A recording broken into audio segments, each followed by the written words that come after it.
5 nouveautés machinisme sont à retenir du sommet de l'élevage 2023.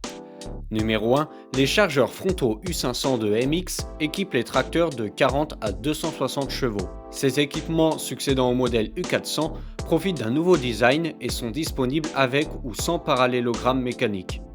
Ils se caractérisent notamment par l'adoption d'une traverse positionnée plus bas pour dégager la visibilité. Les chargeurs U500 à parallélogramme bénéficient en plus de bielles supérieures profilées. Tous les modèles disposent de connectiques électriques et hydrauliques intégrés dans les brancards et en option d'une commande de décompression sur la traverse permettant de faciliter le dételage des outils sans avoir à remonter en cabine. Numéro 2, la mélangeuse automotrice électrique de Gelin. Le constructeur dévoile la gamme de mélangeuses automotrices Mescla. Déclinée en capacité de 11 et 14 m3, cette gamme destinée aux rations sur base de foin séché en grange est présentée dans une version à entraînement électrique filaire, embarquant un enrouleur automatique et 30 mètres de câble.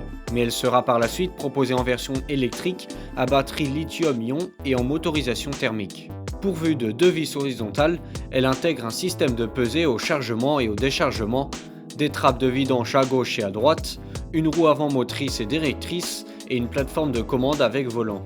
Numéro 3 chez CEMAS, l'interface d'attelage ISS qui réduit la puissance absorbée par les outils de travail du sol. Développé et breveté par Pascal Mazuir, l'intervalle ISS s'intercale entre le relevage du tracteur et l'outil porté. Elle se caractérise par l'utilisation de capteurs à ultrasons ou de palpeurs pour gérer en continu la position de l'outil.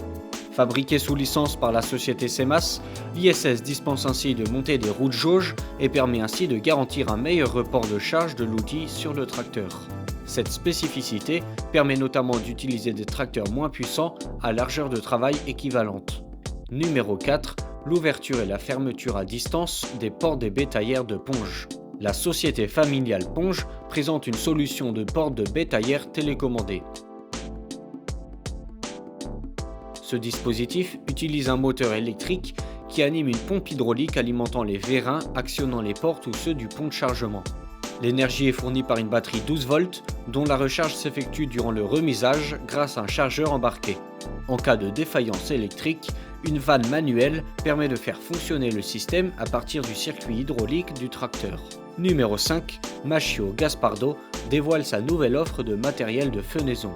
Celle-ci comprend notamment des faucheuses portées de 2,40 m à 3,20 m de large, ainsi que des endaineurs à double rotor à andin central de 6,60 m et 8,20 m d'envergure. Des endaineurs à simple rotor sont également attendus.